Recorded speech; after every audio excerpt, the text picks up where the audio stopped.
আমার সকল দিন আজকে আমি কথা বলবো খুবই গুরুত্বপূর্ণ একটা বিষয় নিয়ে। গুরুত্বপূর্ণ বলতে এর থেকে গুরুত্বপূর্ণ কোনো কথাই নাই দুনিয়াতে, আমি মনে করি আদম সন্তানের জন্য। আদম সন্তানের জন্য এর থেকে গুরুত্বপূর্ণ কথাই নেই দুনিয়াতে।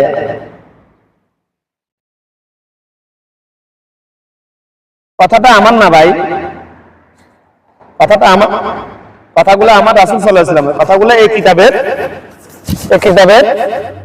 কিতাবের এই দুইটা কিতাবের কথা বলতেছি আমি। আপনারা মনে করিয়েন না আবার আমার কথা, আবার না, এই দুইটা কিতাবের কথা। মূল কথা হলো আছে মুসলমান হতে হলে আমাদেরকে কিসের উপর ঈমান আনতে হবে? মুসলমান হতে হলে প্রথমে তাওহীদের উপর ঈমান আনতে হবে, তাগুতকে অস্বীকার করতে হবে, রিসালাতের উপর ঈমান আনতে হবে। ঈমান কিরকম? মিয়া ফিল মিয়া। তাওহীদ আর রিসালাত। তাওহীদ হলো সূরা ইখলাস, বিসমিল্লাহির রহমানির রহিম, কুল হু আল্লাহু আহাদ আল্লাহুস সামাদ লাম ইয়ালিদ ওয়া লাম ইউলাদ ওয়া লাম ইয়াকুল লাহু কুফুয়ান আহাদ। আল্লাহ এক, অদ্বিতীয়, তার কোনো শরীক নেই, তিনি কাউকে জন্ম দেন নাই, কাউকে কেউ জন্ম দেন নাই। এটা হচ্ছে তাওহীদ, কালিমা তাইয়্যিবা, লা ইলাহা ইল্লাল্লাহ, আল্লাহ ছাড়া কোনো মাবুদ নাই। এটা হলো তাওহীদ। মুহাম্মাদুর রাসূলুল্লাহ সাল্লাল্লাহু আলাইহি ওয়াসাল্লাম, হযরত মুহাম্মদ মুস্তাফা সাল্লাল্লাহু আলাইহি ওয়াসাল্লাম আল্লাহ তাআলার প্রিয় বান্দা ও রাসূল। উনি আমাদের মতো মানুষ।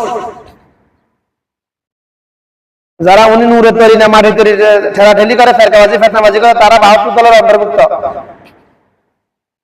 ৭২ দল বুঝছেন, জাহান্নামী ৭২ দলের অন্তর্ভুক্ত। সিধা কথা, কথা আমার না, কথা এই কিতাবগুলোর কথা। আমি এই দুইটা কিতাবের সারাংশ বলতেছি শুধুমাত্র আজকে, সারাংশ বলতেছি।